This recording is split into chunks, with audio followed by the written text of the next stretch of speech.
Nawawala. Ngayon pa talaga. Bakit ngayon pa kailangang mawala? Paano na? Nawawala yung roasted chicken. Sinong animal naman kaya ang kukuha nun habang busy kami? Napakatakaw niya, isang buong manok yun. Roll call nga. Sigaw ni Eman na halata ng nainis na. Sigaw niyo pangalan niyo. Yung wala, malamang siya ng may pakana. Sabi ni Rory. JJ. Sigaw ko sa pangalan ko. Eman. Rory. Sigaw ni Rory habang nakataas pa ang kamay. Edrix. Kies. Sabi ng hari ng mga ulupong. Kailan pa naging Kies ang pangalan niya? Hindi na lang namin pinansin yun at nagpatuloy sa roll call. David G. Bored na sabi ni David. Denzel. Yuri.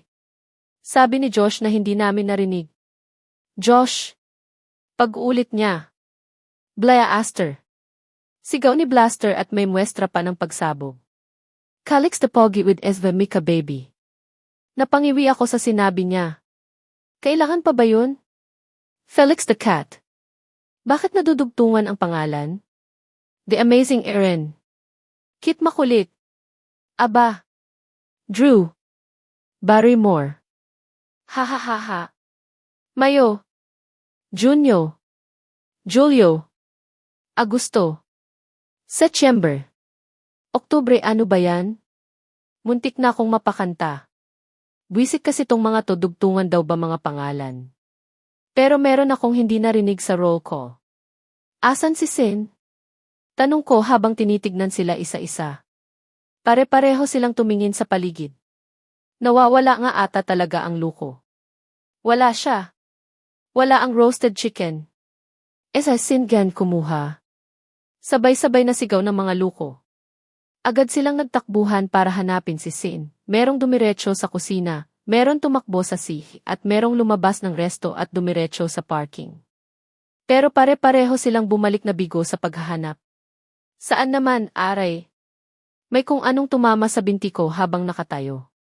Agad kong tinignan yun na nasa sahig na ngayon.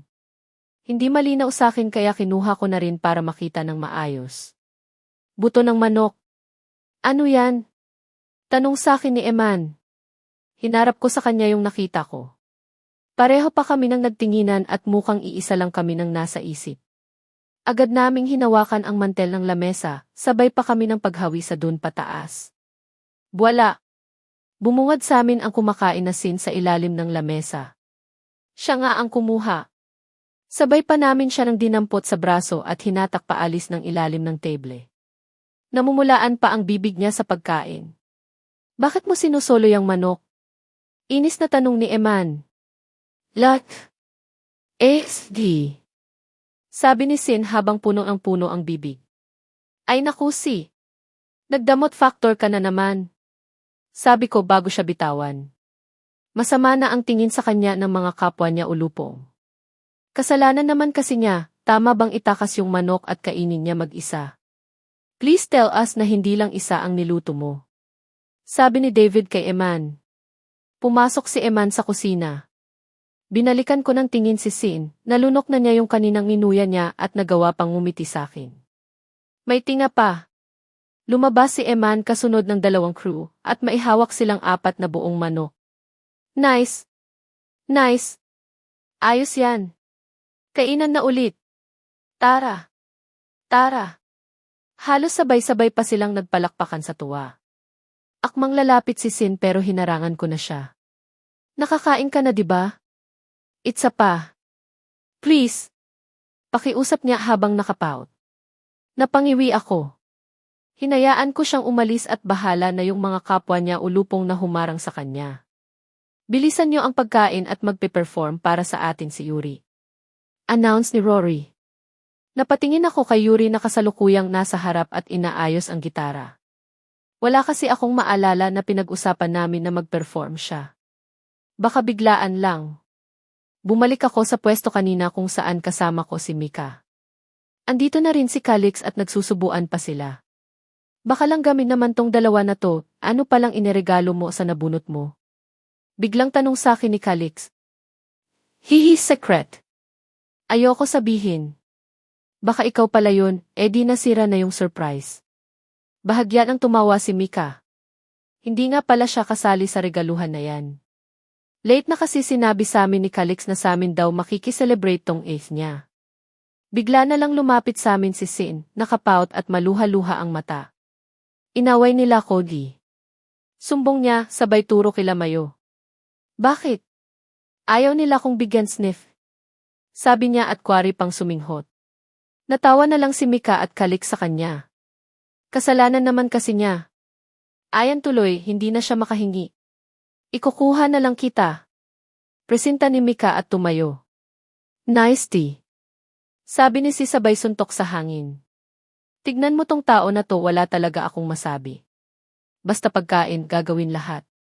Speaking of pagkain, kanina ko pa napapansin si Kit. Para siyang walang gana. Hindi rin nababawasan yung pagkain kanina niya pakaharap. Tapos bigla kong naalala yung picture sa phone ni Erin. My goodness! Lumapit ako sa kanya at naupo sa katapat niya. Tinignan niya ko at mumiti. Kamusta? Bakit nag-iisa ka? Tanong ko. Wala naman. Nakakapagod lang makigulo sa kanila. Nakangiti niya ng sagot. Sure. Walang problema. Sakit. I'm sure. No problem. I'm not sick. Sunod-sunod niya ng sagot sa mga tanong ko. Nagnod lang ako bilang pagtanggap sa sinabi niya. Dumaan sa harap namin si Mayo at minisyan ako. Ako lang, hindi niya tinignan si Kit. Ay teka. Dito ka na lang Mayo. Aya ko sa kanya at tinuro yung katabi kong bangko. Mabilis siyang umiling. Dun na ako eh. Sabay turo sa table nila Josh. Dito na T. Pagpipilit ko. Halata nang naiilang at ayaw niya pero napilitan siya ng umupo sa bangko ng tinuro ko. Nilapag niya yung plato ng hawak niya sa lamesa. Nangibabaw agad yung awkward. Para bang sumingaw yun sa katawan nilang dalawa at nag-umpisang lumibot sa amin. Mali ata tong ginawa ko. Sa kagustuhan kong mapatunayan kung may gap nga sila, eto na yung napala ko. Sa pagkain nakatingin si Kit. Pinagmasdan ko lang sila ng dalawa. Nag-umpisa nang kumain si Mayo at ganun din si Kit. Panay ang nakawan nila ng tingin na hindi naman nagtatagpo. Yung tataa. Nag-away ba kayong dalawa? Biglang tanong ko. Sabay pa silang tumingin sa akin. Hindi eh. Bakit naman? Halos sabay nilang sabi. Nagtanong pa talaga. Naku. Kung alam ko lang. Hindi kayo nagpapansinan. Sabi ko sa kanila. Aano ka ba? Ganyan talaga kami. 'Di ba? Sabi ni Mayo habang nakangiti at humarap kay Kit.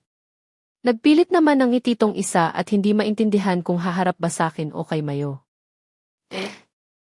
Totoo yun. Ganyan lang talaga kami. Sabi ni Kit. Napangiwi ako. Obvious naman kasi yung ginagawa nila. Ang plastic nyo, no? Sabi ko at agad na umalis palayo sa kanila. Naiintriga man ako sa kanila ng dalawa at kating-kati na malaman kung ano ba talaga yung ibig sabihin nung nasa picture, pinili ko na lang umalis. Nakakabanas kasi yung mga pagmumuka nila. Sa totoo lang, mabigat pa rin yung katawan ko pero nawawala na din sa isip ko dahil napupunta yung atensyon ko sa party na to na patingin ako kay Sin na nagbubulat dance na naman. Tinuturuan niya pa si Erin at Blaster. Nilipat ko naman yung tingin ko kay David at Emma na inaayos yung pagkakahilera ng pagkain. Si Calix at Mika na walang tigil sa kaswitan. Si Josh na nakatingin sa kawalan, parang meron siyang ibang tinitignan. Naku! Alam na! Si Edrix na nakikipagtawanan kay Rory at Denzel. Si Kit at Mayo na hindi pa rin nag-uusap. Si Felix at Drew na namimili ng music. Si Yuri na nag-aayos ng instrument niya. At yung hari ng mga ulupong na nakatingin sa akin. Sandali akong huminto at nag-isip. Ito ba yung ipagpapalit ko para kay Papa? Worth it nga ba na iwan sila? Bigla na lang nag-iba yung music. Mukhang pinalitan nung dalawa. Agad na lumapit sa akin si Sin at hinawakan ako sa kamay. Tara! Sayaw tayo! Ayan niya sa akin. Teka si Tenjin! Nawala ata sa isip niya na masakit pa rin yung katawan ko. Huminto kami sa gitna kung nasan yung iba. Nagsasayaw na rin sila. Hanggang sa napansin ko na lang na nakabilog na sila sakin at biglang. Bubuka ang bubulaklak, papasok ang reyna. Sasayaw ng cha-cha. Ang saya-saya. Napailing na lang ako sa kalokohan ng mga to, magkakahawak pa sila ng kamay at tuwa ng tuwa sa ginagawa nila. Sayaw na Jay. Sigaw sa akin ni Denzel. Kahit mukhang tanga, sumayaw na lang ako ng parang bata. Ramdam ko kung kirot sa bawat kilos ko pero nangingibabaw yung kasiyahan ko.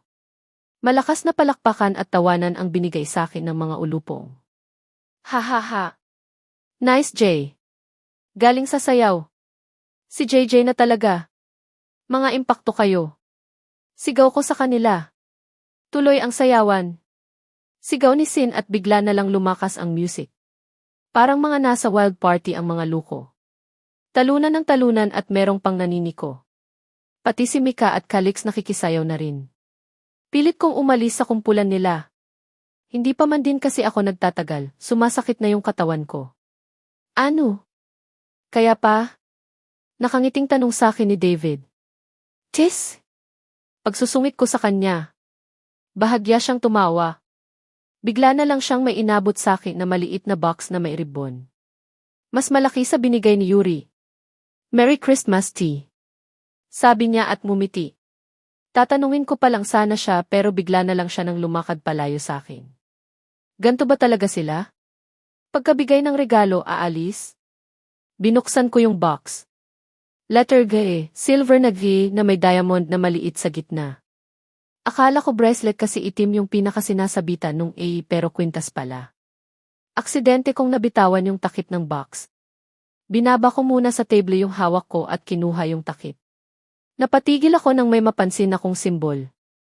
Hindi ako sure pero parang tinidor yung symbol ay. Yung hawak-hawak ni Poseidon. Trident. Tama. Tama. Nakita ko na dati sa gihito, pinagmasdan kong mabuti at may nakalagay na from sa taas nung simbol. Galing kay Poseidon to. Kinuha ko yung box at kwintas, hinanap ko si David at agad na lumapit sa kanya. Salamat dito. Bungad ko sa kanya. Don't thank me. Hindi galing sa akin yan, pinabigay lang. Sagot niya sa akin sabay kindat. Ha? Sino naman ang magbibigay sa akin nito? Yung may simbol ni Poseidon? Baka naman si Poseidon talaga? May kilala ba akong Poseidon? Kesa isipin ang isipin kung sino nagbigay nito. Hinayaan ko na lang, nilagay ko na lang sa bag ko yung box at nakisaya ulit sa mga luko. Gusto kong sulitin ang pagkakataon na to. Hindi na kasi maulit to. Naibigay mo? He asked me.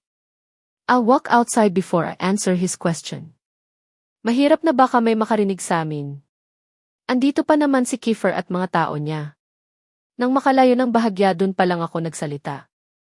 Yun nga lang wala siyang clue na galing sa'yo yun. It's okay. It's better be that way. Kapag na-realize niya agad, baka malaman pa nila Kiefer. I released a heavy sigh. Bakit ba ayaw mo pang magpakita sa kanya? He sighed as well. I have the reason, David. When everything is settled, babalikan ko siya. I'll get her back from those scumbags. But right now, please do me a favor. Anything. Keep JJ safe for me. I will, Mabilis kong sagot and he ended the call. I turned around facing the entrance door of the resto. From here I can see JJ clearly. She looks so happy, even though she can't move properly. Napakatapang niya nang harapin yung mga lalaki kanina. Nag-iisa lang siya pero nagawa niya ng magpabagsak ng higit sa 5. She's no ordinary. I walk back inside. Kailangan kong gawin ang pakiusap niya. Ang pakiusap ni Percy. Ang sarap ng fruit salad. Nanay daw ni Felix ang may gawa at nagbigay sa amin. Naalala ko tuloy si Dahlia at syempre si Percy. Saan kaya siya ngayon at ano kaya talaga yung ginagawa niya? Hi! Ready na ba kayo guys? Tanong ni Rory sa amin habang nakamik. Halos sabay-sabay naming sigaw habang nagpapalakpakan. Alright. Here is Yuri Hanamichi of Section EV. Nagpalakpakan kaming lahat at hinintay ang pagkanta ni Yuri. I'll hold the door, please come in and just sit here for a while. This is Dinay, way of telling you, need you in is my life. It's so cold without your touch, I've been dreaming way too much, can't we just turn this into reality? Yung sa ganda ng kanta, nasabayan mo na rin ang palakpak. At hindi lang ako yung gumagawa nun. Kaya lang panira tong bata ng katabi ko. Wala sa tono yung palakpak niya. Pagkatapos ng palakpak namin yung kanya, "Cause, been thinking about you lately, maybe you could save me from this crazy world we live in and you know we could happen, cause you know what, been feeling you." Mapapatigil ka na lang bigla dahil sa titig niya sa akin. Hindi ko alam kung bakit niya ginagawa yun pero hindi ko maiwasan na hindi mailang. Bigla kong naalala yung sinabi sa akin ni Kiefer dati, nung festival na kumakanta si Yuri. Storms they will come, but know that the sun will shine again. He's every friend, and he says that we belong together, and I'll sing a song to break the ice, just a smile from you would suffice. It's not me, being nice girl, this is real tonight. Bigla na lang din kumanta yung mga luko na parang alam na alam nila yung lyrics. Nakita ko pa si Calix at Mika na nag-akbayan. Gusto ko din sana nang sabayan yung pagkanta niya kaya lang kasi. Cause, been thinking about you lately, maybe you could save me from this crazy world we live in and you know we could happen, cause you know what I've been feeling you. I know you want me. Ramdam ko at alam kong kakaiba yung tingin sa akin ni Kiefer. Para bang inaabangan yung magiging reaksyon ko sa ginagawa ni Yuri. Para ako nang bigla nang na-pressure. Malinggalaw ko lang at mabibigyan ng kahulugan yun, there's no other. There's no other love that I'd rather have. You know, there ain't no one. There ain't no one else, I want you for myself.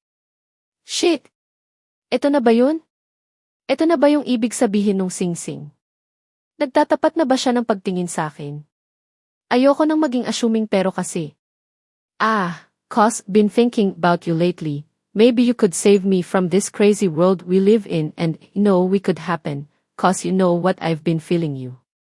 I know you want me, cause, been thinking about you lately, maybe you could save me from this crazy world we live in and you know we could happen, cause you know what I've been feeling you. I know you want me. Malakas na palakpakan ang binigay namin para sa kanya, pero kasunod meron akong narinig na nagsalita. Yari na. Story repeat ata. Nilingon ko kung sinong nagsabi nun, pero hindi na ako sigurado kung sino sa kanila. Hindi ko na lang pinansin, hindi ko rin naman kasi alam kung ano nang ibig sabihin nun.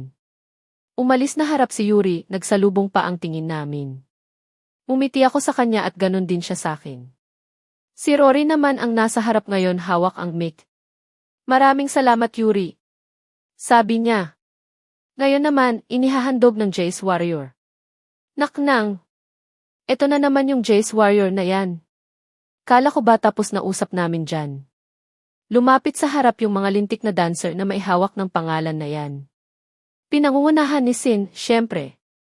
Nagsimulang sumayaw ang mga luko. Hindi ko na malaya na naupo na pala si Yuri sa tabi ko. Nagustuhan mo? Tanong niya sa akin. Nagnod naman ako habang nakasmile. Hindi na kami nagsalita pagkatapos nun. Naging awkward yung atmosphere sa paligid namin. Gusto ko nang magtanong sa kanya pero nahihiya ako. Panimula niya. Gusto mong kumain ulit? Ikukuha kita. Umiling ako. Kakatapos ko lang kumain. Nagnod naman siya at muling tumahimik. Paminsan-minsan tinitignan ko siya at may pagkakataon na nagsasalubong ang tingin namin. Hindi ko maiwasan na hindi makarandam ng hiya. T3, ano ba to? Yuri T. Panimula ko. Yung about sa sing-sing. Tumingin siya sa akin. Ako na ang nagsimula. Kung hihintayin ko siya baka tapos na ang bagong taon wala pa ring nangyayari. Huminga siya ng malalim. JJ. Hi. I don't know how to say this. Yung gusto ko nang sigawan si Yuri at sabihin sa kanya nang magsalita na siya. Lalo kasi akong kinakabahan sa ginagawa niya. Para akong naghihintay ng premyo o ng announcement. Bilis na. Jay. Kekasili. Napatitig na lang ako sa kanya. Ganon din siya sa akin. JJD. Tawag niya sa akin. Sa sobrang tagal niya magsalita. Natapos sa pagsasayaw sila Sin, muling hinawakan ni Rory yung mic at nagsalita dahilan para sa kanya mapunta ang atensyon namin. Maraming salamat sa Jace Warrior. Ngayon naman. Punta na tayo sa second game natin. Sabi ni Rory. Sigawan at palakpakan naman ang mga kasama namin. Bring me. Sigaw ni Rory. Napakabago ng laro na yan. Sa bagay, yun naman talaga yung laging nilalaro sa mga Christmas party. Simulan na natin. Bring me. Bring me. Bring me something. Sweet. Bigla na lang nagkagulo at nanguha ng kung ano sa mga pagkain na matamis. Pero nahuli na sila dahil nasa harap na si Calix at Mika. May nanalo na. Sigaw ni Rory. Si Calix at Mika. Asan yung sweet? Tanong ni Sin, silang dalawa. Sweet sila sa isa't isa. Paliwanag ni Rory. Sabay-sabay naman kaming Ayos din tong si Rory. Basta pasok sa word na sweet, pwede na. Next. Bring me tea. Sabi ni Rory pagkaabot ng premyo dun sa dalawa. Bring me. Bring me. Bring me tea. Ang tagal naman yan. Reklamo ni Felix. Teka lang. Nag-iisip pa.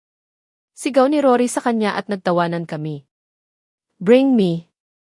Bring me something. Black and white. Bigla na lang silang nagtinginan sa akin. Pati ako napatingin sa suot ko. Naka-black na shirt kasi ako at may print na Christmas rock na puti. Kaya lang bago pa man din sila makakilos may kamay na humawak sa akin para patayuin ako mula sa pagkakaupo sa tabi ni Yuri. Oy! Hala! Teka! Sigaw ko nang bigla na lang ako ng buhatin na parang sako ng bigas ni Kiefer. Lumakad siya palapit sa harap at binaba ako sa tabi ni Rory. May nanalo na! Sigaw ni Rory. Tinignan ko ng masama yung hari ng mga ulupong. Bakit kailangan kasama ako? Mahuhubad mo yung shirt mo. Ay nga naman. Mali din naman ako dun. Kinuha ni Kiefer yung premyo niya mula sa kumpol ng mga regalo ng papremyo. Pero inabot niya sa akin yun. I don't need it. Sa'yo na lang. Sabi niya. Next. Sigaw ni Rory kaya umalis na ako sa harap. Naiwan si Kiefer dun para magbigay ng regalo. Bumalik ako sa kinaupuan ko kanina. Nakangiti sa akin si Yuri. Buksan mo. Utos niya habang nakaturo sa premyo ng hawak ko. Ginawa ko naman at tinanggal yung balot. Instant noodles. Ito na yun? Inis na tanong ko. Lang niya. Ayos na pa premyo to. Bigla na lang tumawa si Yuri. Naghirap kami sa pagbabalot ng maganda dyan. Natawa na rin ako. Para naman kasing ewan, ito lang ata ang Christmas party na kilala kong nagbigay ng instant noodles na papremyo. Bakit naman kasi ganito yung papremyo nyo? Tanong ko habang natatawa pa rin sa hawak ko.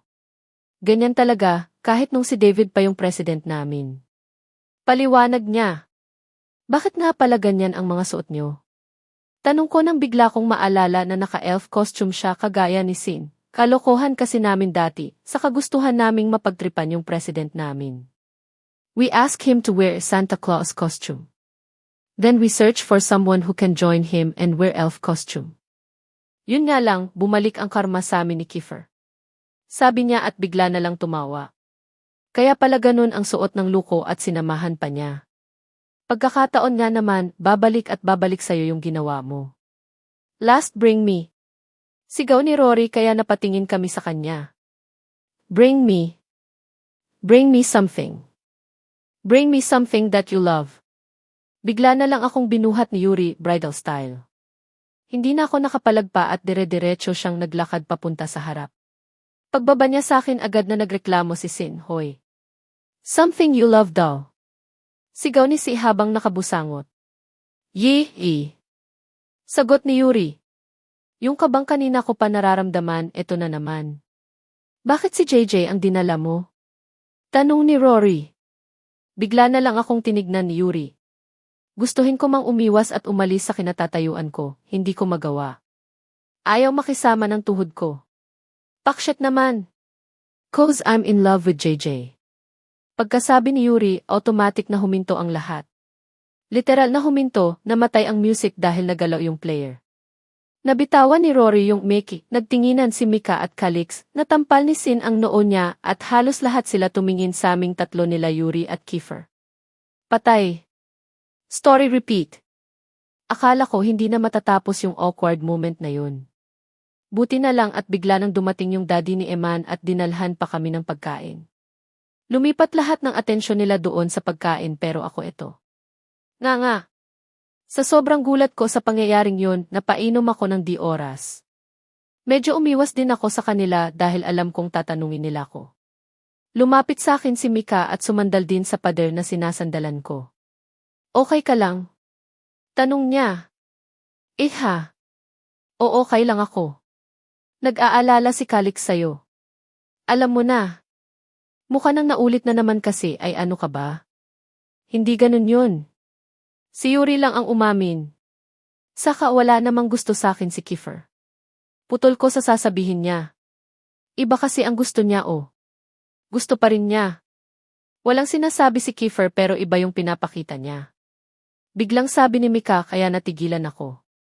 Mag-obserba ka, Jay. Mapapansin mo yung sinasabi ko. Mag-obserba? Nag-obserba naman ako. Ayoko lang mag-assume. Sagot ko sa kanya at tumangga ng alak. Mahirap mag-assume.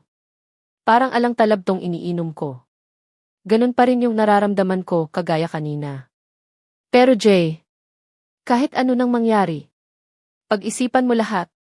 Malaking gulo yung naganap nun sa Section N ang dahil sa love triangle na yan.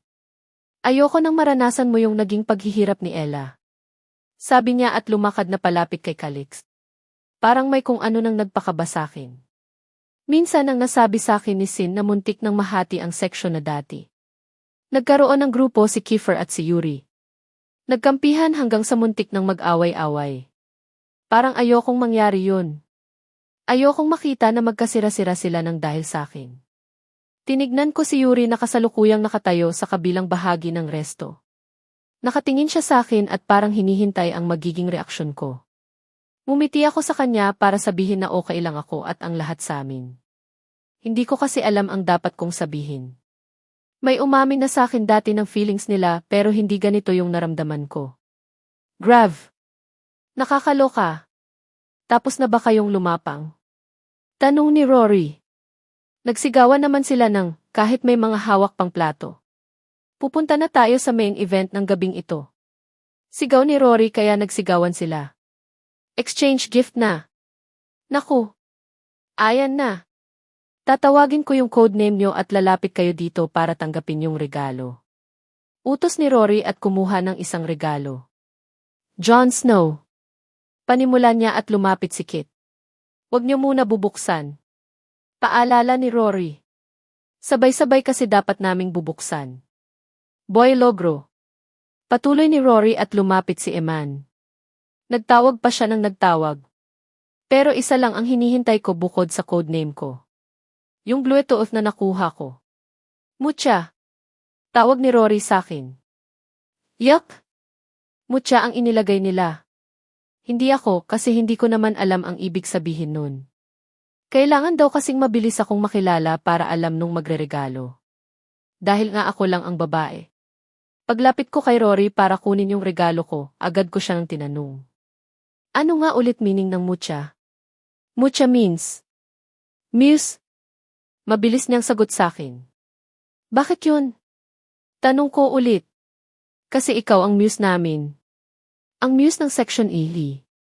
Singit ni Sin na kasalukuyan ang inaalog yung box ng regalong nakuha niya. Bakit hindi na lang Queen? Biglang tanong ni Felix habang kumakain. Hindi bagay kay JJ maging Reyna. Biglang sabi ni Eren kaya tinignan ko siya ng masama. Pero may punto siya dun. Hindi nga bagay sa akin maging Reyna at ayoko rin naman nun. Saka pag sinabing Queen. May King. Sabi ni Blaster at biglang tumingin kay Kiefer. Kay Kiefer talaga? Sa bagay, binansagan ko nga din pala siya ng hari. Hari ng mga ulupong. Kaya mutya na lang. Mas bagay pa. Sabi ni Rory habang nakangiti. Umiti din ako sa kanya. Mas bagay nga at mas gusto ko yun. Bumalik ako sa kinalalagyan ko kanina at binaba yung box sa lamesa. Nagtawag ulit ng pangalan si Rory. Nakatuon pa rin yung atensyon ko sa codename na nakasulat sa balot ng regalo. Mutya. Ang sarap nga ng pakinggan. Hindi na maalis yung iti ko sa labi dahil sa word na yun. Pero naagaw ang atensyon ko nang tawagin yung Bluetooth. Tumayo pa ako para lang makita siya ng maayos. Teka. Nakulagot. Si Kiefer yung Bluetooth. Hala. Hindi ko naisip yun. Kalokohan pa naman yung niregalo ko. Patay na. Nakakahiya ako nito. Lalo na kapag nalaman nilang ako yung nagbigay nun. Kiefer D. Tawag ni Rory sa kanya. Bakit naman Bluetooth? The word Bluetooth were taken after King Harald Bultand. I use it since I'm the king, remember? Mabilis niyang sagot sabay tingin sa akin. Ang talino naman nitong kumagna to trivia yun, astig. Pero next time na ako ma-amaze sa trivia niya. Dahil nag-aalala ko sa regalo ko. Buti na lang pare-pareho ng balot yung mga regalo namin. Malakas nga lang ang pakiramdam ko na alam ni Kiefer na ako yung nagbigay ng regalo. Siyempre. Siya pa, meron nga siya ng moto ng bangko. Ready na. Sigaw ni Rory. Sabay-sabay na nating buksan ang mga regalo. Excited na binuksan nila Sin yung mga regalo nila. Halata ang tuwa ng Genf iba pero dismaya naman sa iba. Sino ang gago ang nagbigay sa akin ito? Galit na sabi ni Calix habang hawak-hawak yung nakuha niya ng isang box ng kondom. Malakas na tawanan ang sinagot namin sa kanya dahilan para mamula siya. Umiwas naman si Mika ng tingin habang pilit pinipigilan ang pagtawa. Ano na connect ng something naughty sa sinturon? Tanong ni Edrix. Ha. Kapag daw makulit paluin ng sinturon. Sabi ni Sin habang pinagtatawanan si Edrix. Tangna naman. Parang hindi nag-isip yung nagbigay nito. Inis na sabi ni Edrix. Ano pa yung sakin? Sabi ni Mayo sabay pakita ng nakuha niya ng beachwalk na tsinelas. Malakas na tawanan ang naging tugon namin sa kanya. Pati eto. Sabi ni Denzel at hinarap sa amin ang sandok na nakuha. Teka. Sa kitchen namin yan Sabi ni Eman at sinipat-sipat yung nakuha ni Denzel. Kailan pa naging naughty ang hanger? Tanong ni Erin. Nasampal ko na lang ang noo ko. Halata nang tinamad mag-isip ang mga luko ng ireregalo. Puro pamalo sa bata nang makukulit yung niregalo sa kanila. Ano to? Take. Me. To. Paradise. Basa na Sin sa hawak niya. Lumapit ako para tignan yun. Ako na rin nagbukas ng box para sa kanya. Pagkabukas, agad ko ding sinara at inilayo yung regalo kay Sin. Sino ng animal nagbigay nito kay Sin? Galit na tanong ko sa kanila. Wala nang sumagot. Nagtinginan lang ang mga luko. Bakit? May problema ba? Tanong sa akin ni Eman. Tinignan ko siya. Gusto ko nang sabihin sa kanya yung laman ng box pero ayaw bumuka ng bibig ko. Paano ko ba sasabihin na puro porn magazine at sige yung laman ng box? Kung sino ng animal ang nagbigay nito kay Sin, yari siya sa akin. Lumapit sa akin sila Edrix para tignan yung nakuha ni Sin pero nilayo ko din sa kanila yung box. Bibigyan na lang kita ng ibang regalo. Wag na to. Sabi ko sa kanya. Kahit naguguluhan, tumango na lang siya. Itatapon ko na lang tong peste ng box na to, ibigay daw ba sa bata yung mga ganito. Dumiretso ako sa basuran para itapon dun yung box. Pagbalik ko, malakas na asaran ang naririnig ko. Napatigil ako at halos manlaki yung mata ko. Buong regalong binigay ko kay Bluetooth. Pinagkakaguluhan nila. Ha. Yan ang tunay na naughty. Sabi ni Felix kay Kiefer. Bakit ba kasi yun yung napili ko? Nakita ko lang naman sa palengke yan. Ganda ng boxer niyan. Ha. Sabi ni Edrix. Kainis. Pulang boxer kasi na may design ng ulo ng reindeer yun. Pero yung ulo ng reindeer nakatapat sa mismong arg. Bastos. Bastos. Bastos ka, JJ. Suot mo na, Kiefer. Ha ha ha ha di. Pang-aasar ni Denzel. Sandali nang tumingin sa akin si Kiefer. Baka mahalata niya ko kaya patay mali siya ako nang naglakad pabalik sa table na pinag-iwanan ko nang nakuha kong regalo. Binuksan ko muna yung sakin dahil medyo atat na ako. Something naughty daw pero parang hindi naman yun yung nakuha ko. Costume ng Santa Claus pero pambabae. Kinuha ko yun at sinipat-sipat pero parang nabitin sa tela. Kinuha ko yung kapares at mukha nga nang nabitin sa tela. Sleeveless at a hoodie yung pang-itaas at mukhang hanggang dibdib lang ang kaya ng takpan. Yung kapartner naman palda pero sobrang ikli ata. Putya! Something naughty nga. Bigla na lang may humablot sa akin nung damit. Pagtingin ko Kiefer. Tinignan niya yung nakuha ko at bigla siya nang nag-smirk. Wear this thing. Utos niya. Nuka. Ayoko nga. Really?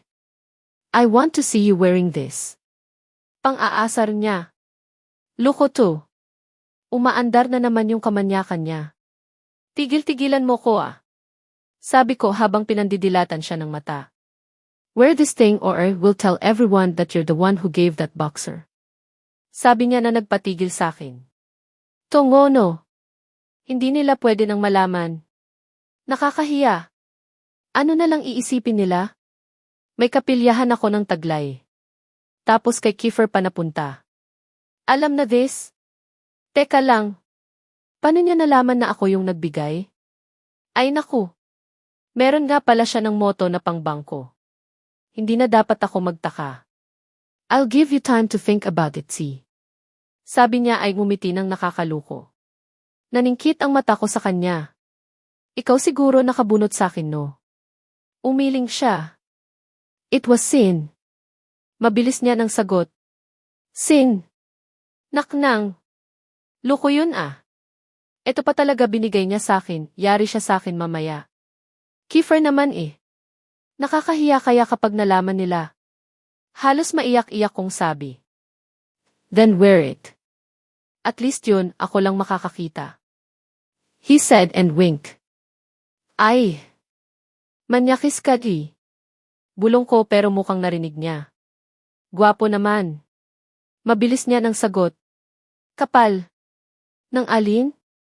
Ng tela ng damit. Mukhang mainit oh. Palusot ko habang kwaring sinisipat-sipat yung damit na nakuha ko.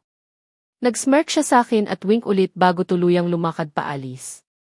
Ayoko suot to. Ano gagawin ko?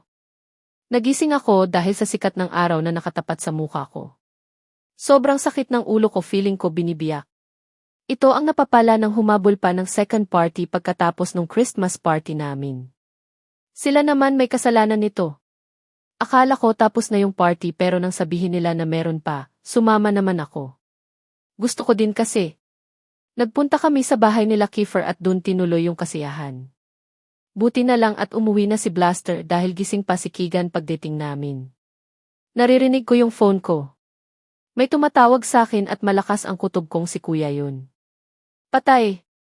Hindi ko na kasi kaya nang umuwi kagabi kaya nag-text ako sa kanya na hindi ako makakauwi. Hindi ko na hinintay ang reply niya dahil natulog na ako. Speaking of natulog, na kaninong kwarto nga ulit ako. Niligid ko yung paningin ko sa buong kwarto. Hindi na to yung kaparehong kwarto na nakita ko dati. May disenyo na at gamit kagaya ng computer at laptop sa study table. Meron ding gitara kagaya nung nakita ko sa kwarto ni Yuri. Hindi ko makita na maayos yung iba dahil sa panlalabo ng mata ko. Sa totoo lang gusto ko pang matulog. Inaantok pa ako at gusto ko ring ipahinga yung ulo ko. Umikot ako para maiwasan yung sinag ng araw. Na sana pala hindi ko ginawa. Kiefer. Nakatapat ang mukha ko sa kanya. Nakapikit siya at tulog na tulog. My goodness.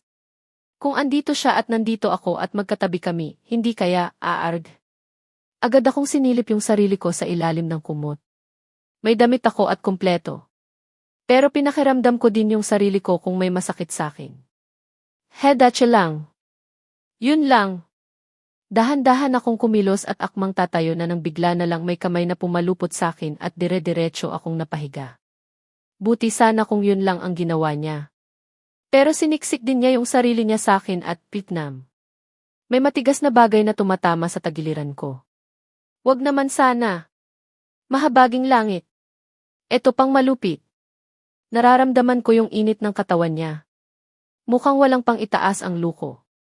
Bakit ba ako napunta dito? Tenjin naman. Natigilan ako bigla, parang naalala ko na kung paano ako napunta dito. Flashback, Merry Christmas and a Happy Holiday hiccup ikanta ko. Stop singing. Utos ni Kiefer habang inaalalayan ako. Tinignan ko siya ng masama. Bakit? Maganda naman boses ko ah. TFF. Bigla na lang ako nang natawa ng walang dahilan. Ang lakas kasi manginis ng BS. Minsan hahatakin ko na talaga dila niya. TFF. Panggagaya ko sa kanya. TFF. Stop it. You sound like this snake. Ayaw mo ba nun? Ha ha ha ha. Huminto kami sa tapat ng pinto ng isang kwarto. Alam kong ito rin yung lagi niya nang pinaglalagyan sa akin. Pero bago pa man mabuksan yung pinto, kumawala ako sa kanya at dire-diretsong tumumba. Akala ko babagsak ako sa pinto ng katapat na kwarto. Pero bukas pala yung pinto kaya dumiretso ako sa pabagsak sa sahig. Oh, Kiefe. Kulit. Sabi ni Kiefer at tinulungan akong tumayo. Nang makita ko yung laman ng kwarto agad akong kumawala sa kanya at tuloy-tuloy na pumasok. Ganda ng kwarto. Sabi ko at halos gumapang ako makarating lang sa kama. This is not your room. Dun ka sa kabila. Sabi ni Kiefer at pilit akong tinayo para dalin sa kabila. Ayaw. Dito ako. Sabi ko at hinubad bigla yung sapatos ko. Padapa akong bumagsak sa kama na saksakan ng lambot. Gacho ko dito. This is the room and you're not allowed here. Sabi ni Kiefer. Sige lang. Sige lang ni. Sabi ko habang dinadama yung lambot ng kama hanggang sa makatulog na ako. Endo flashback na sampal ko na lang ang sarili kong noo. Nakakahiya yung ginawa ko. Last time na nag-inom ako sa harap nitong si Kiefer ang alam niya knockout ako. Pisti. Baka malaman niya na nagkunwari lang ako nun. Sinubukan ko pang isipin kung ano-ano pa yung ginawa ko kagabi. Kaya lang hindi malinaw sa akin. Mamaya ko na lang siguro iisipin yun. Basta ang mahalaga, makaalis muna ako dito. Sinubukan kong alisin yung braso niya. Kaya lang bigla na lang siya nang umungol. Tinigil ko agad yung balak ko. Baka kasi magising siya at syure akong mahaba habang kaguluhan to sa pagitan namin. Napatitig na lang ako bigla sa muka niya. Ang bait niya tignan kapag tulog. Tahimik na tahimik at hindi papasok sa isip mo na kapag nagising ang impakto ng to ay magkakaroon ng delubyo.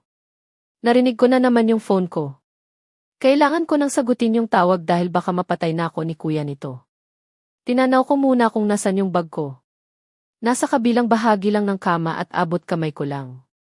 Bahagya kong inangat yung katawan ko para abutin yung bag na hawakan ko na at saktong hahatakin ko na palapit sa akin nang mapansin kong nakadilat na si Kiefer at titig na titig sa akin. Dun ko lang din na-realize na halos nakapatong na pala ako sa kanya. Sinasamantala mo naman yung himbing ng tulog ko. Sabi niya at mumiti. Kapal mo. Sigaw ko sa kanya. Bigla na lang niya akong nyapo sa baywang dahilan para tuluyan na akong mapaibabaw sa kanya. Hoy! Ano ba? Bitiwan mo nga ako. Sigaw ko habang nagpupumiglas. Really? Isn't what you want? Sabi niya at mumiti ng nakakaluko. Pinaghahampas ko siya sa dibdib. Hindi. Ang kapal mo. Bigla niya akong tinulak, dahilan para diretso akong malaglag sa kama. Yung balakang ko. Tinanggal niya yung kumot na nakabalot sa kanya at dun ko lang napatunayan na wala nga siyang damit. Putik. Tuloy-tuloy siya nang tumayo at pusang gala. Naka-boxer lang ang luko. Napaiwas ako ng tingin. I like this boxer. Sabi niya.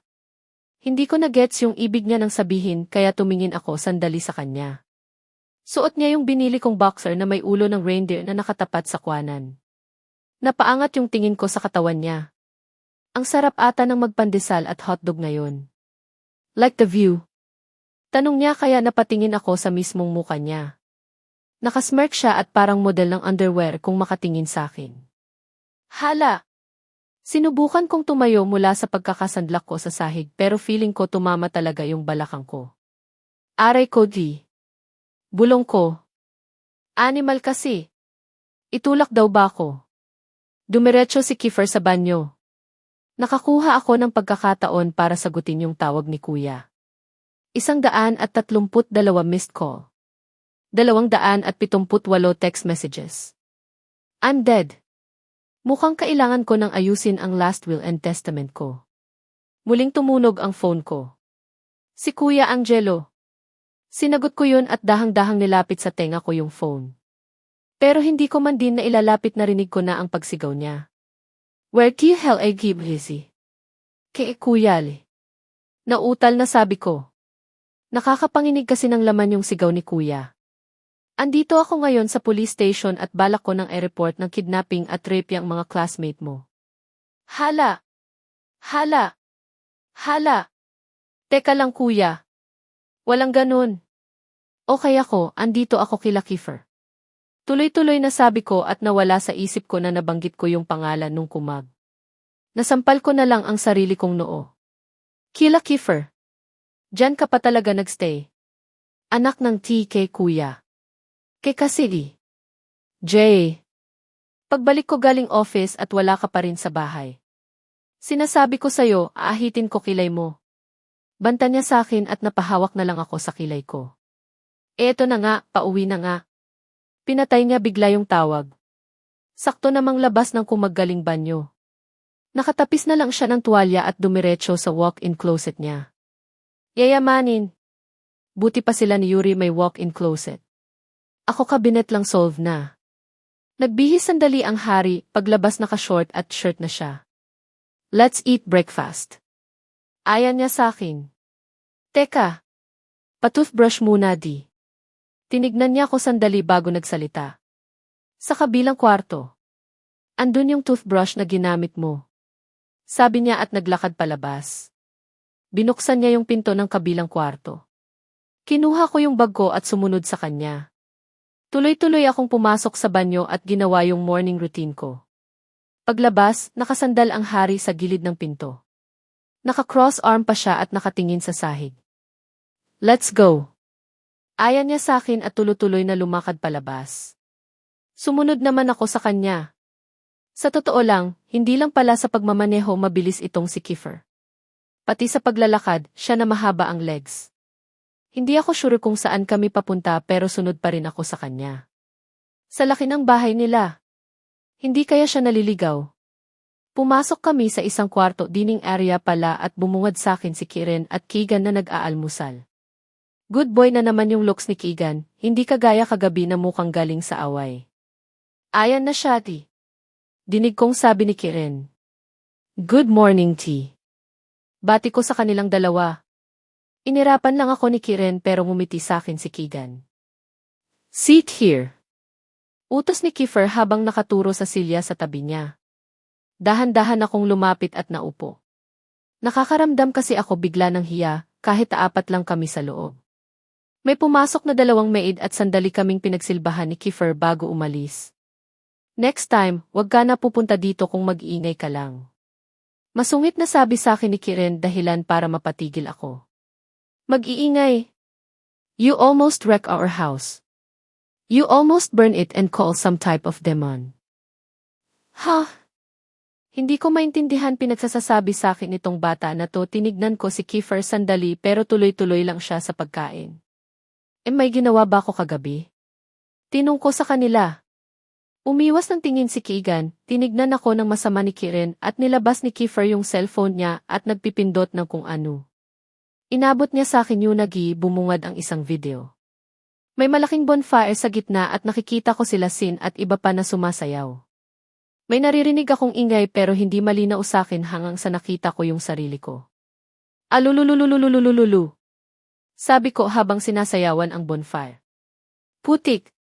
Ako ba talaga to? Shesh. Kanta ko pa ulit. Labas na. Labas na. Labas. Sigaw ko. Sino nang pinapalabas ko? Aru. Kalu. Jaba. Tanan. Kalahali. Kanta naman ni Sin at sinabayan nila Eren. Kalahama. Sitbumba. Patuloy ko. Huminto yung video kaya kinuha na ni Kiefer yung phone. Napatingin ako kay Kiren. Baliw di. Komento niya at bumalik sa pagkain. Para akong binuhusan ng malamig na tubig. Naalala ko lahat ng ginawa ko kagabi. Para akong miyembro ng kulto at nagtatawag ng kung sino ng animal. Next time, wag ka na iinom. Baka kung sino ng demon ang lumabas sa apoy kakatawag mo. Sabi ni Kiefer nang hindi tumitingin sa akin. Napakamot ako sa ulo.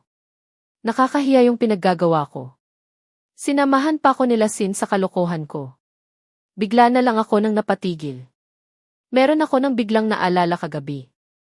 Si Yuri. Meron siya nang sinabi sa akin. Pakshit. Inaaya niya akong magpakasal kagabi. Muntik na. Muntik na yung kilay ko. Muntik na akong mawalan ng kilay. Hanep yan. Si kuya kasi, nauna naman ako sa kanya pero pagdating niya kinagalitan agad niya ako. Tapos bigla na lang kumuha ng pang-ahit at lumapit sa akin. Buti na lang naawat agad siya nila Tito Jules. Kundi ay naku. Wala nang kilay is life. Humarap ako sa salamin at tinignang mabuti yung kilay ko. Mali ako. Mukhang nahagip din ng pang-ahit. Meron ng gatla sa gilid. Pareho na kami ngayon ni Charlie Puth. Ano kaya nang pwede panremedyo dito? Lumapit ako sa study table ko at tinignan kung meron akong pwedeng magamit para sa kilay ko, pero iba yung nahanap ko. Yung sing-sing. Tapos bigla ko na namang naalala yung mga pinagsasasabi niya sa akin kagabi. Lasing ako, pero gising na gising ang diwa ko syempre. May mga nakakalimutan ako minsan pero naalala ko din agad. Pero yung kay Yuri, sobra ng hirap ata ng kalimutan. Sobrang naguguluhan na tuloy ako. Hay! Yuri Hanamichi. Bakit parang pareho na sila ng may impact sa akin ni Kiefer? Hindi maganda ng sign yun. Kiefe. Asar. Bigla na lang bumukas yung pinto ng kwarto ko at tuloy-tuloy na pumasok si Aris. As usual, seryoso na naman ang pagmumuka. Bakit? Tanong ko. I have your father's info. What is your decision now? Info ni Papa. Nakatitig lang ako kay Aris. Hindi ko kasi alam kung tama ba tong desisyon na pinili ko. Aris. Kasi. Do you want it or not? Tanong niya na halata nang naiinip sa isasagot ko. Nakagat ko na lang ang ibabang labi ko. Ayoko. Hindi ako aalis ng Section E. Huminga siya ng malalim at may kinuha sa bulsa.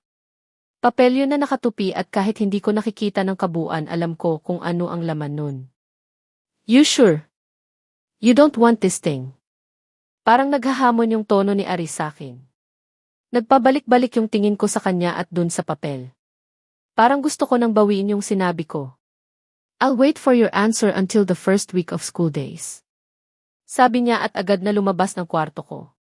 Kingi na naman. Alam mo yung arg? Kainis kasi. Nasabunutan ko na lang ang sarili ko. Ano ba kasing problema? Bakit ba gusto niya ako nang paalisin sa section ko? Pahiga ako nang bumagsak sa kama.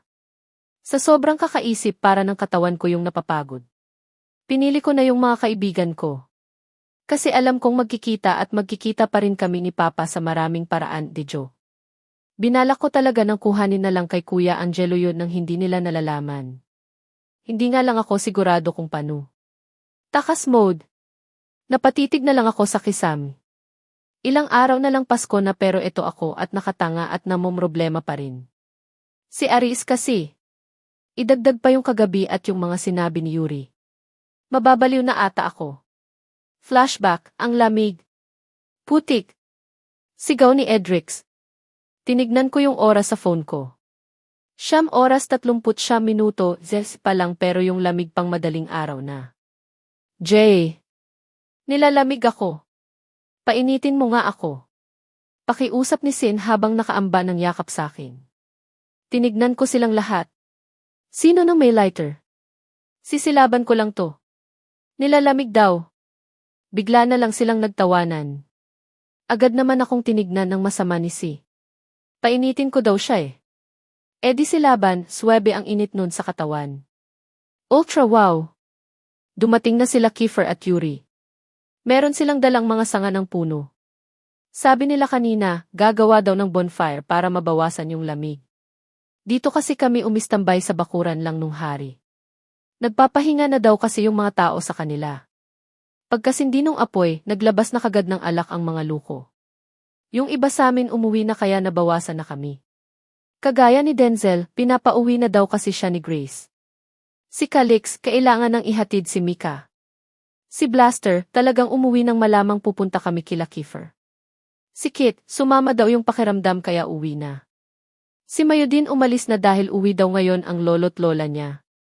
Si Eman naman, tumulong sa paglilinis sa resto nila. Kulang na kami pero okay lang. Sulit naman yung celebration namin kanina. Inabutan ako ng bote ni Eren. Salamat ti. Sabi ko da kanya at mumiti. JJ Tumador. Dinig kong sabi ni Rory. Tinignan ko siya ng masama. Isa ng bote palang hawak ko, Tumador agad. Sa panahon na yun yung mga babae sing lakas na mag-inom ng mga tatay nila.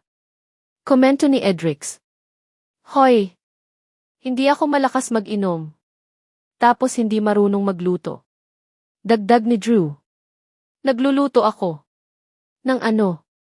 Tanong ni David. Pirito. Mayabang kong sagot sa kanila pero pinagtawanan lang nila ko. Ang hirap kaya magpirito tapos tatalsikan ka pa ng mainit na mantika. Achievement yun ba? Kala nyo naman. Nagluluto kayo? Inis na tanong ko sa kanila. Hindi. Pero consider na sa amin yun, lalaki kami eh. Sagot ni Eren. Hindi rin ni. Wala naman sa kasarian yan.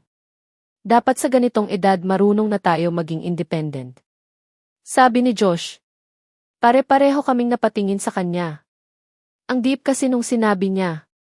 Bakit ba nauwi sa usapang independent to? Saka ko naiisipin yan kapag nasa ganyang edad na ako. Sabi ni Sin habang nakatawa. Nagulat ako nang makita ko siya ng maihawak na bote ng alak. Akmang iinumin na niya yun pero agad akong tumayo at kinuha sa kanya yung bote. Hindi ka pwedeng mag-inom. Sigaw ko sa kanya. Bakit? Anong bakit? Let him drink. Puto ni Kiefer sa sasabihin ko. Let him be you man. Ano nang man? Boy pa lang to. Paano siya magiging tunay na lalaki kung hindi mo siya hahayaan mag-inom? Singit ni Yuri sa usapan namin. Tinignan ko siya. Sa pag-iinom ba nasusukat ang pagiging lalaki? No, but it's a part of being a man. Sagot niya sa akin. Nakaramdam ako ng inis. Yung feeling ng napagtulungan. Tapos lahat sila nakatingin sa akin na para bang nagsasabi na mali ako. Binalik ko kay Sin yung bote. Agad akong lumakad paalis at palayo sa kanila. Nagtampo ata. Dinig kong sabi ng isa sa kanila. Nakakabadrip kasi. Dumiretso ako sa bahay nila Kiefer at dahil wala naman akong ideya sa meron sa bahay na to, cross-arm akong nakatingin sa kawalan at nakatayo sa gitna. Hindi ko alam kung saan ako pupunta. Baka maligaw lang ako. Kainis kasi Bulong ko. JD. Tawag ng kung sino. Muntik pa akong mapaiktad sa gulat. Tinignan ko ng masama yung kung sino ng animal na yun. May kailangan ka? Inis na tanong ko kay Yuri. Are you mad at me? Hindi. Hindi ba obvious? Sorry T. Tinignan ko siya. Hindi naman ako galit. Really? Nga. Mabilis kong sagot. Kaya ba salubong na salubong ang kilay mo? Pinakiramdaman ko naman yung kilay ko. Inayos ko yung nang ma-realize kung totoo nga yung sinasabi niya. Hinawakan ni Yuri yung isang kamay ko. Diretso niya akong tinignan sa mga mata. Sorry na. Dapat kinampihan kita, wala kang obligasyon sa akin. Kaya okay lang kung hindi mo ko kampihan. Putol ko sa sasabihin niya. Don't say that. I admit my feelings to you already. So, I have an obligation to you. Paliwanag niya. Anong ibig sabihin nun? As what? Diretsong tanong ko na mali ata. Para ng pambasag yung tanong ko. Feeling ko may tinamaan ako. Bumitaw si Yuri sa pagkakahawak sa kamay ko. Napayo ko siya at nagpilit ng ngiti. Shoot! Ay Yuri. Ano? Hindi ganun yung ibig kong sabihin. I believe I still haven't told you the purpose of the ring. Putol niya sa sasabihin ko. Bigla na lang siya nang lumuhod gamit ang isang tuhod. Nakasuporta naman yung isa ng binti niya para sa balanse. Ano nang? Kinuha niya yung isang kamay ko at tinignan ako ulit sa mga mata. Ang bilis ng tibok ng puso ko, gusto kong pumalag pero ayaw makisama ng katawan ko. Jasper Jean Mariano D. Panimula niya. Yuri Hanamichi is asking you. Huminga siya ng malalim. To marry me. Shoot ang names. Agad kong binawi yung kamay ko. Jossem. Agad-agad. Kakaamin lang ng feelings tapos kasal na. Pwede bang ligawan muna? Ay Yuri. Kikasal talaga? Agad? Gulat na tanong ko sa kanya. Tumayo siya at nakangiting humarap sa akin. Adik yata to eh. Saka anong connect niyan sa obligation na pinag-uusapan natin? Patuloy ko. Nahawakan ko na lang ang pismi ko sa pagkabigla sa mga ginagawa nitong si Yuri. Jay. You told us before na ayaw mo muna ng mag-boyfriend. So, instead of asking you to be my girlfriend, I ask you to marry me. Nakangiting paliwanag niya sa akin. Napangiwi na lang ako sa sinabi niya. Ang lakas ng tama niya. Hindi kaya lasing na siya at tinamaan na ng alak ang utak niya. Lasing ka na di. Umiling siya. I'm not. Bahagya akong naglakad palayo sa kanya. May ilang beses ko ata nang nasuklay ng kamay ang buhok ko. Pifta. Nakaka-pressure. You don't need to answer now. Tinignan ko siya. Hindi yun. Hindi ko kasi maintindihan tong ginagawa mo. Gusto mo ko pero. Putik naman. Dahan-dahanin mo naman. Napakamot siya bigla sa ulo. Sorry T. Next time na lang natin pag-usapan to bumalik na tayo. Sabi ko at agad na naglakad palabas ng bahay. Paglapit kila Sin agad kong kinuha yung bote ng akmang tutunggain niya. Ininom ko na parang tubig. Dahan-dahan uy. Sabi ni Sin, hindi ko siya pinansin. Tuloy-tuloy kong ininom yung alak at nang maubos nanguha pa ako ng isa. End of flashback tapos nalasing ako nang hindi ko namamalayan at ginawa ko yung kahindik-hindik na pagtawag ko sa kung sino ng impakto sa apoy. Dinaig ko pa yung kulto. Punyemas. Saan ko ba natutunan yun? Next ko na iisipin yun. Ang priority ko ngayon kung paano ko kakausapin si Yuri. At kung anong dapat naming pag-usapan. Nietax,